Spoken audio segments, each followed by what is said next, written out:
And now, here's Casey Ingram. Good morning. Happy New Year, everybody. It's so wonderful to be back here on the air, and I hope everybody had a wonderful holiday.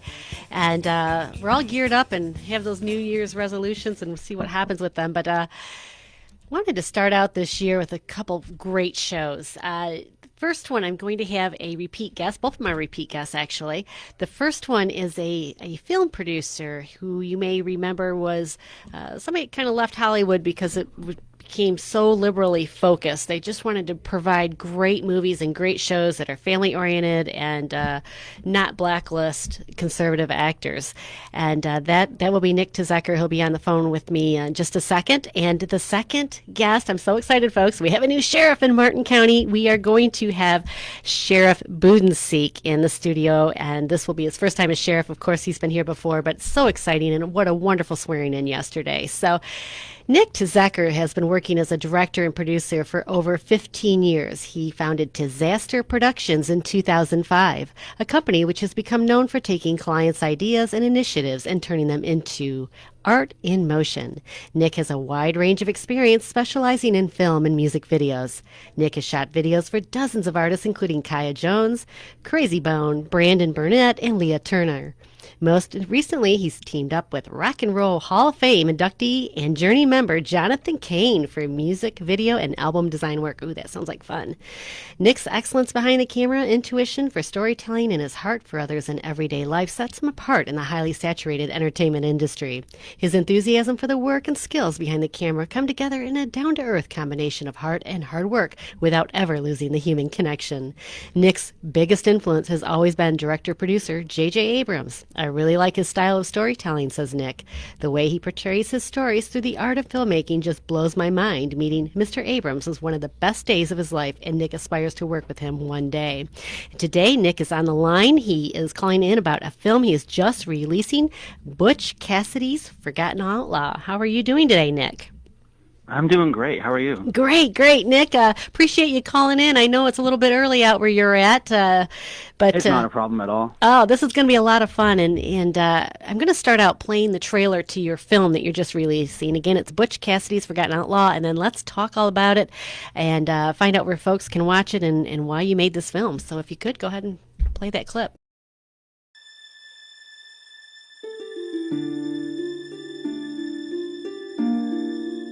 I heard one story when they were doing the bank robbery, and somebody asked Butch if, should we take the pennies? And he said, well, hell yeah, they're money. He grew up in Provo, and during his young years, he came in contact with Butch Cassidy. I've heard that they were friends as kids. You know, he had several different names. Here at the prison, he was known as... Butch Cassidy just didn't bring anybody into his fold, and he didn't bring just anybody into a bank. They're trying to pull him down, and he holds on to the ladder like he's going to buck them off.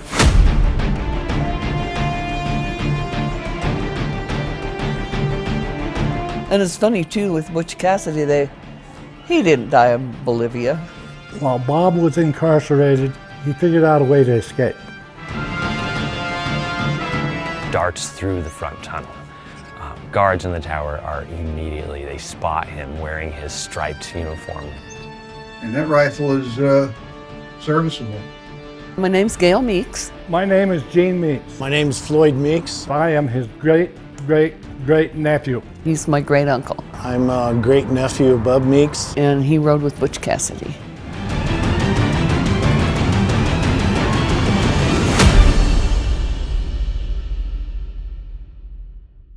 Oh, fantastic. So for those of you that are on the radio, we could hear that trailer. I will be posting the video on my YouTube channel, The Casey Ingram Show, so you can actually see it if you'd like as well. But, of course, this is a documentary that examines the life of outlaw Bub Meeks, a childhood friend of Butch Cassidy, through the eyes of his descendants. So, Nik, this is so fascinating. Tell us what inspired you to focus on Butch Cassidy for your film. So a couple years ago, I would say probably 2022 or so, I reconnected with my paternal grandparents. and my grandfather had actually told me about the story about Bub Meeks, because my family on my dad's side is actually related to him. So it's the story of him being a childhood friend of Butch Cassidy and sort of just growing up together and, horse wrestling and all that stuff, and then eventually falling into being a robber and all that stuff. And Montpelier Bank in Idaho, out in Montpelier, Idaho, was one of the very early stints that the Wild Bunch did, and it was Butch Cassidy, another outlaw known Elza Lay, and Bub Meeks all kind of robbed the bank, and it was one of the very first robberies that had ever happened, and my cousin was the only person that got reprimanded for it. This is fantastic. So there's also a personal family connection for you. And, Exactly. That's what's going to really set this apart from other depictions of Butch Cassidy, because there's been a lot of movies about Butch Cassidy, but you really have a different aspect and a different portrayal coming from the family members. And you're actually one of those family members down the line that has stories that we haven't heard before. So Yeah, totally. how does your family explore those lesser known aspects of, Butch Cassidy's life and who he was with at the time? Well, there are a lot of us. So there are a lot of the family members that have a lot of stories. So I obviously couldn't interview everybody, otherwise that would be like an entire year worth of footage. So I had to pick and choose. And so what I did was I picked a lady named Gail Meeks, and she is his one of the closest living relatives that he has, and she's the great grandniece of Bub Meeks. And then I also interviewed another guy by the name of Floyd, and he's the great grandnephew of Bub. And then just because I wanted to have another side of it, I interviewed Butch Cassidy's great grandnephew. Oh, man. So to kind of have that side of the family kind of, talking about the Butch side of things to kind of help back up the facts that the family members on Bub's side were talking about. So I have a couple members from the Meeks side, the Cassidy side, and then I have some artifacts that I had actually found that people own. So I interviewed people that have artifacts, and then things that are in museums, and also the person at the penitentiary prison where he served his sentence out here in Boise, Idaho. So I interviewed Anthony over there at the Idaho State Penitentiary. So, Nik, you have created other films previous to this one, and there's a lot of research that goes into these films. And, one thing I was going to ask you here is about how did you ensure the historical accuracy? And, this is just absolutely fantastic because you were able to go to actual family members, you were able to see artifacts, and with that, what are you bringing into this film that is lesser known that people don't already know? Because I have to believe you've just had a wealth of information that people haven't heard before because of these family members. That's actually correct. Yes, there are several things that are rumors and conspiracies that surround Butch Cassidy as a person and as an outlaw and all that stuff. And there's actually a lot of things in the documentary that have sort of corrected history in a way. Oh, wow. Kind of like maybe there was speculation of certain things, and certain people said things that kind of, fact-checked it and made it more real, if that makes sense. There's like with interviewing Bill Bettinson, who was Butch's great grandnephew. He says some things that pretty much kind of solidify a lot of theories or a lot of things that kind of help change the course of what Butch Cassidy, people that know who Butch Cassidy was. And I actually sent him the film early on, and he said that it helps kind of correct a lot of the inaccuracies that are in the story. So, did you take any creative liberties in the story? I tried to stay. I mean, obviously it's a family story, but I tried to stay pretty neutral in telling the story. I tried to tell Butch's side of things as much as I could. And then I also try to stay the Meek side of things as much as I could, just kind of stay neutral without trying to be subjective either side. I hope I did a good job, but we'll find out. But so far, the response I've gotten from the members that have seen it have enjoyed it and said it was well done. Well, speaking of watching it, where and when can people watch this film? So I don't have all of the information as to where it's going to be released yet. I do know that my distributor said that transactional type of streamers, which would be anywhere you can rent or buy it at the moment. So that would be things like Amazon, Apple TV, YouTube, Vimeo, things that you have to purchase or rent it off of. And that would be available on February 18th. Fantastic. February 18th, that's coming right up, and we all have, Sure is. Amazon Prime, YouTube, all those good things, Mm-hmm. Apple TV. What was the most challenging part of producing the film? What was the most challenging part in producing the film? I would say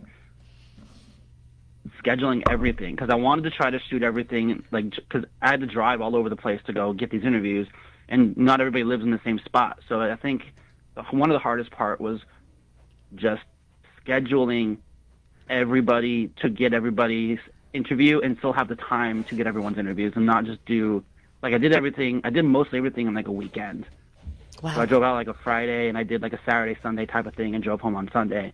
But it was just working on getting I had to schedule Bill at a certain time, and I had to schedule everybody else at certain times. And it just was a process of making sure that I could still drive out there, get the interview that I wanted, but also not cut time short so I could still get the information that I wanted, right?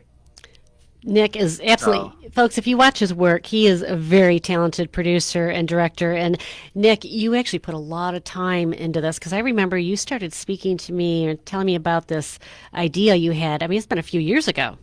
Mm-hmm. At the end of 2022, it might have even been 2020. I don't even remember the exact year it was when I reconnected, but it might have been 2020 or 21 that I heard about the story, and then I just sort of started doing the research over the last few years, and then finally got to shoot it.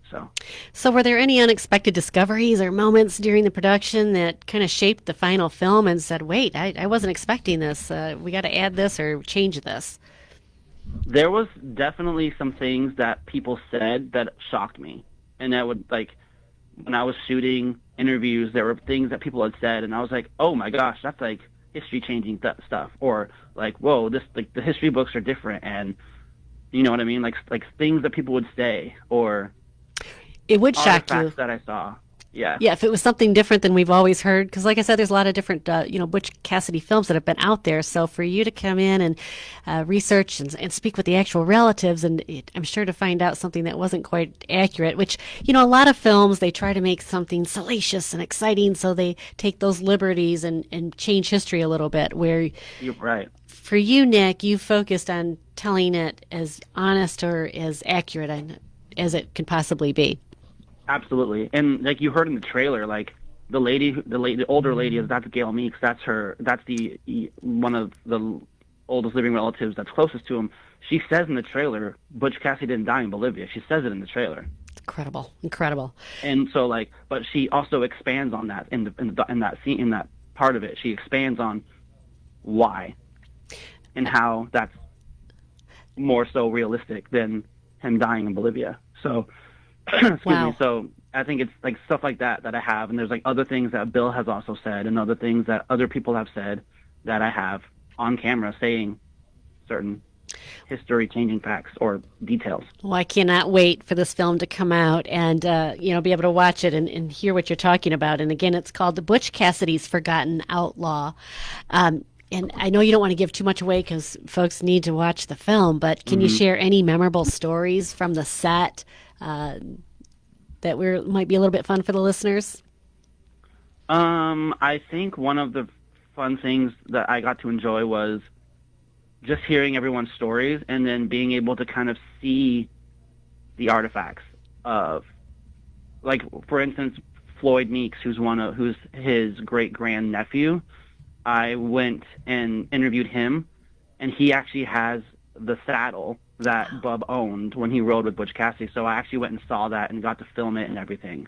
Wow. And so just to see it in person and hear him talking about it and how it was found and all that stuff is just it's in pretty rough shape because it's from the early 1900s, but it's just to hear the stories and be able to touch it and see it in person and hear the stories that he was talking about it was really fascinating.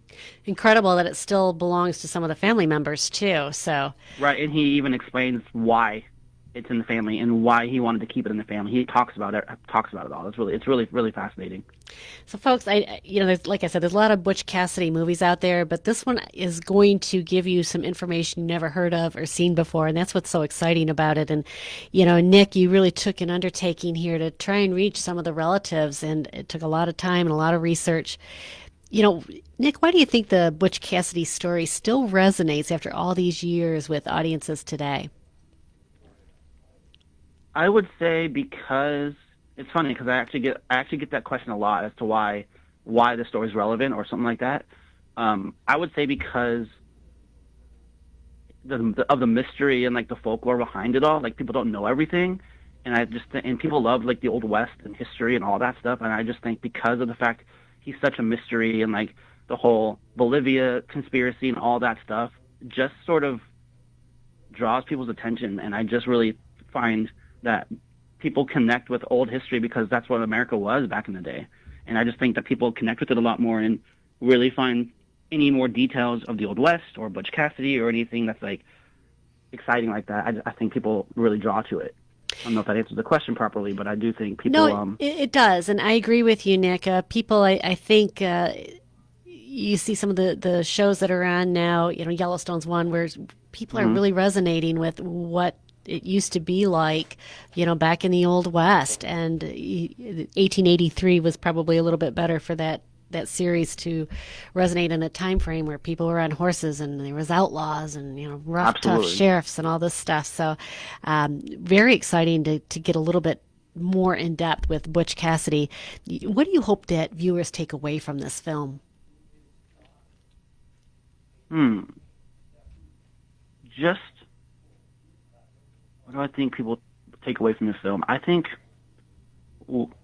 people just reconsidering. I don't know. That's an interesting question. Just people can reconsidering like the history and like the historical, like maybe we're not told everything, probably because we don't know anything. But right. We not know anything, but don't know everything. But I would say just to like sit on it and think. I don't know how to answer that. I think I get what you're saying. We've been told a story for many, many years, and all of a sudden you're bringing in some new information, so it gives people the opportunity to sit back and rethink Butch Cassidy's story that we always hear, and really what it must have been like. Yeah, right. Taking what you hear and just sort of think about it and rethink and say, well, that might have not quite been accurate. Yeah, this makes more sense, or what have you, or geez, I didn't realize that Butch Cassidy, whether he did or didn't die in Bolivia, there's different. I love that you're bringing different information for people to contemplate. And just like learn new facts about it all and stuff, because like I said, people are drawn to the history and old America and stuff like that. So just learning new facts, I think maybe would be an interesting thing for everybody to take away as well. Oh, especially for this new generation, Nik. There's a whole new generation that really probably hasn't even heard of Butch Cassidy's name, so it's important to keep history alive, and that's something this is doing. And with all the research that you've done, and we are living in a wonderful time today, but you researched something over 100 years ago. Do you see any parallels between Butch Cassidy's timeline and modern society, that kind of influence your storytelling? Timeline of Butch Cassidy. I mean, Butch Cassidy kind of they even say in the documentary he had like a Robin Hood type of attitude where he would like take from the rich and give to the needy. So, I still kind of think that we as a society tend to try to help where we can when we can. I mean, obviously maybe it's not as prominent or it's not as prominent in our society now, but I do think there are people out there that still give and help out where they can to the needy. And Butch Cassidy was just kind of like that person. He just, he thought himself as a common man and just wanted to help people that were like that. He didn't rob like specific people. He robbed big corporations.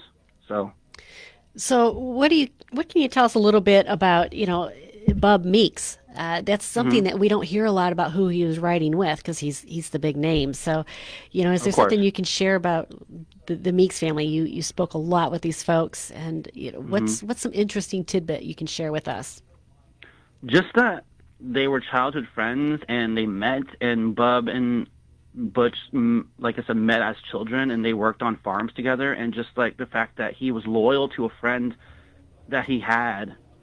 And the story, how the Montpelier Bank robbery happened was that Butch's friend Matt Warner actually was in jail and on trial for I think a murder or some other type of robbery, and so Butch Cassidy was actually asked by Matt Warner to try to get some money. So Butch brought in his friend Bub Meeks, who was a loyal friend back then, and just wanted to help a friend out. So they robbed the bank together. And so I just think loyalty, being loyal to a friend, can benefit you, but it can also hurt you and harm you. And at the end of the day, Right. Bub Meeks was the one that got reprimanded for the robbery of the Montpelier Bank, and his friends did not. So he witnessed his childhood friend becoming this big notorious outlaw while he was in prison, rotting away at the, if you want to say it that way. Well, it could have been a whole different story if he didn't get caught, right? I mean, that's very Absolutely. interesting. He could have been part of the whole wild bunch. Yes, it might have been Butch and Bub, So that's just absolutely fascinating. We're going to find those kinds of things out with this film, Butch Cassidy's Forgotten Outlaw. Nik, One more. Sorry.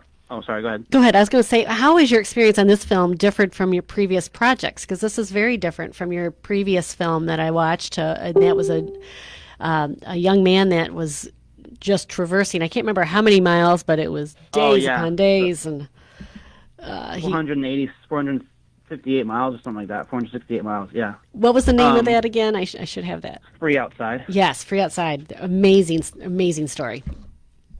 So I would say it's different because, like I had said, I interviewed a lot of different family members and a lot of different people, and all of the stories added up. Like, they all had the same stories. They all used the same words. It was just very fascinating. Even though I interviewed everybody separately at different times, it was all nobody was in the same room when I interviewed anybody. It was all different locations, all different times, and the fact that when I was editing it all together and putting it all together, they all used the same words. Like, there's an instance where there's a part where Bub is at the prison and he's sunning himself on the top of some scaffolding, and they all say he was on the top floor of a building and he was sunning himself watching a baseball game. Like, they all say the same thing. So it's just really fascinating to hear everybody and how their stories all added up, being the fact that we were all related and stuff like that. It's just I just found it really cool, and kind of helps back up all of the stories and factual things that they had to say, the fact that everything lined up. So we've been speaking with Nik Tizekker. I've got to wind the show down here, Nik, but I have one more question for you. Again, he's with his company, Tizaster Productions. The film, Butch Cassidy's Forgotten Outlaw. You're going to be able to see that on Prime. You're going to be able to see that on Apple, YouTube. Just search it up after February 18th. Going to be a fantastic show. But Nik, if you could spend a day with, Bub Meeks or Butch Cassidy, what would you ask them? Ooh, that's a great question. If I was able to sit and talk with Bub Meeks, I would probably ask him why he chose to do what he did, just to get more clarification as to his loyalty and stuff like that, and how he felt being in the prison watching his friend become an outlaw. It's a good question. So the why he did it and how he felt afterwards. And then if I was able to sit down with Butch Cassidy, I would ask him how it felt to become an outlaw, or how it felt to become notorious and quote unquote famous for being a bank robber / train robber, and how he felt about that. Fantastic. And, it's an interesting show to have this half hour, because next up is Sheriff Budenseek. So that's really funny. It is. It's a very good combination of shows here. Nik, I wish you all the luck. I appreciate you taking time from your schedule and sharing with us about your new film. We're always anxious to hear about them here in South Florida, and we will be looking for them. This is going to be absolutely fascinating. Butch Cassidy's Forgotten Outlaw. Nik Tizekker, thank you for coming and calling in today and sharing the insight. We can't wait to see it. Thank you so much for having me. I appreciate it. You're welcome, Nik. You take care. Be safe out there.